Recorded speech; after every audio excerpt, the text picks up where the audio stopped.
Halo, Ibu Septiana Pratiwi MKOM. Perkenalkan Bu, nama saya Muhammad Dafa Farhani dengan NIM 0526235596. Saya dari jurusan Sistem Informasi dan saat ini sedang bertempat di UP BJJ Bandung. Halo Ibu, salam kenal. Kita berjumpa lagi di tugas 2 dalam mata kuliah algoritma dan pemrograman.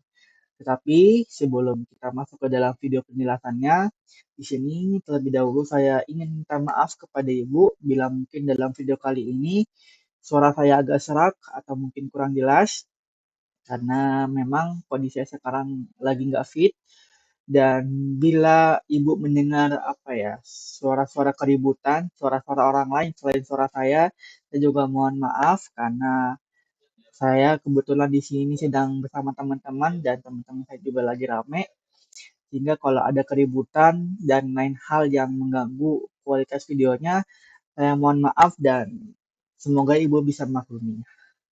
Oke, tanpa basa-basi lagi kita masuk ke dalam video penjelasan untuk tugas 2 dari mata kuliah algoritma dan pemrograman. Oke, dalam tugas 2 kita kali ini itu sebenarnya masih sama seperti pada tugas 1 sebelumnya. Kasusnya pun juga sama, hitung-hitungannya pun juga sama, tapi bedanya untuk tugas 2 kali ini kita akan membuat programnya. Nah, kemarin kan kita cukup membuat flowchart sama pseudocode-nya. Sekarang kita gimana caranya dengan flowchart dan pseudocode yang telah kita buat pada tugas 1 itu, kita bisa membuat programnya dalam bahasa Java gitu. Sini kita sudah buat mana? Sorry. Nah, kita sudah buat codingannya di sini, kurang lebih seperti ini. Di sini kita lihat dulu ya. Di sini kita sudah buat golongan A dengan gaji 5 juta yang ini. Kemudian golongan B 6.500.000 untuk gajinya. Dan untuk yang golongan C juga sudah sesuai ya. Dan di sini kita menggunakan operator statement if ya. Kita sudah buat ini dalam arti adalah pengkondisian ya. Jika nanti kita masukin golongan A, maka nanti sistem akan mencatat gaji pokoknya sebesar 5 juta, pun begitu dengan B, dan kalau kita inputkan golongan kerja C nantinya. Kemudian untuk jam lemburnya, kita sama di sini menggunakan statement if atau pemilihan pengkondisian. Jika lemburnya 1 jam, maka dia akan mendapatkan 30% gaji lembur dari gaji pokok. Seperti video saya sebelumnya bahwa di situ saya sudah mengatakan, sudah menjelaskan kalau di dalam pemrograman kita tidak bisa menuliskan persen seperti ini, 30%. Kenapa? Karena itu tidak akan bisa dibaca oleh pemrogramannya. Sehingga kita harus mengubah menjadi tipe data yang bisa dioperasikan oleh pemrograman itu. Yaitu kita ubah ke dalam tipe data float. Atau kita lebih seringnya mengenalnya itu desimal. Gitu. Jadi yang 30% di sini kita ubah menjadi desimal atau dalam arti 0,30. Pun seterusnya seperti itu, bila lemburnya 2 jam, maka dia akan mendapatkan 32% gaji lembur dari gaji pokok. Ini 0,32 dan seterusnya seperti itu. Yang nantinya programnya ini akan berjalan dengan cara memberi kita atau menyuruh kita untuk menyebutkan golongan dan jam lembur nih, yang nantinya hasil akhirnya yang akan ditampilkan ke dalam layar adalah jumlah penghasilannya, yaitu berupa gaji golongan plus gaji lemburnya berapa. Oke, kita akan coba running. Ini kita minimize dulu, ini kita besarin. Kita coba running di sini teman-teman. Nah, oh iya, ada yang kelewat teman-teman. Di sini kita menggunakan untuk inputan golongannya yaitu fungsi to uppercase.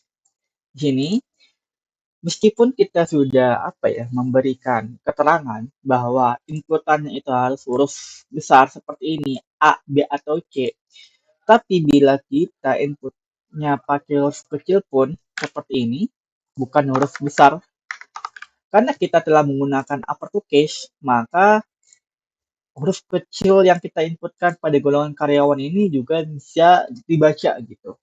Kenapa? Karena dengan fungsi upper to uppercase ini, huruf kecil yang akan kita masukkan, yang kita masukkan di sini akan diubah menjadi huruf kapital sehingga akan bisa terbaca oleh pemrograman statement if-nya ini. Gitu. Jadi bisa kita masukkan huruf kecil seperti ini ataupun huruf besar. Kita coba masukkan huruf kecil aja ya untuk mengetes apakah fungsi to uppercase-nya ini bisa berjalan atau enggak. Kita coba masukin dengan huruf kecil A misalnya. Kemudian untuk jam lemburnya misal 2 jam and boom. Kebaca kan bahwa gaji pokoknya itu 5 juta. Dia akan masuk ke dalam sini.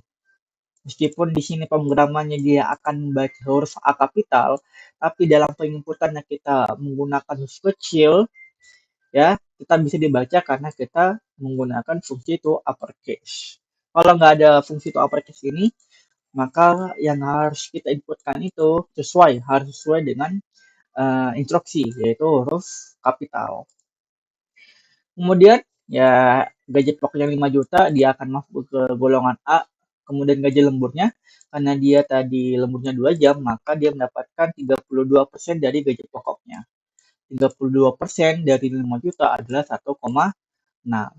Sehingga dari total hasil akhirnya, total penghasilan yang dia dapatkan adalah 6,6 juta gitu, atau 6.600.000.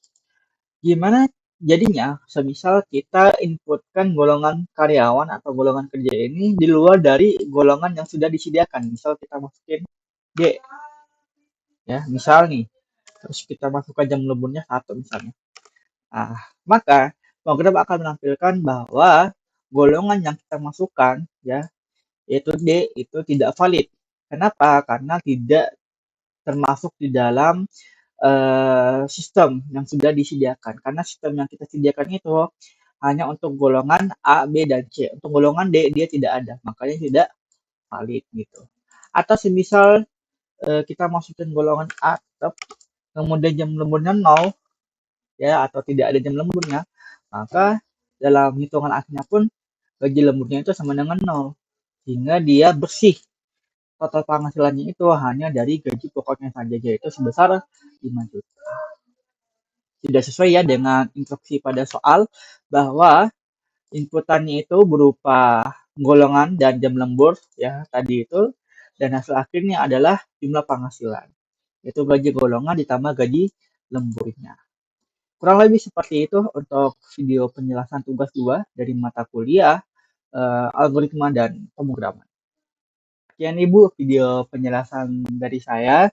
Bila dalam video penjelasan saya kali ini terdapat kata-kata saya yang kurang tepat atau salah, atau bahkan suara saya juga kurang jelas, saya mohon maaf yang sebesar-besarnya. Apalagi ditambah banyak suara-suara gangguan dari luar, khususnya terutama dari suara-suara teman saya yang lain.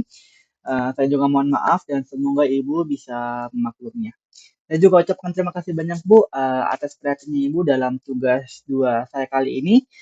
Sampai jumpa lagi di tugas 3 kita nanti. Nah, dadah Ibu.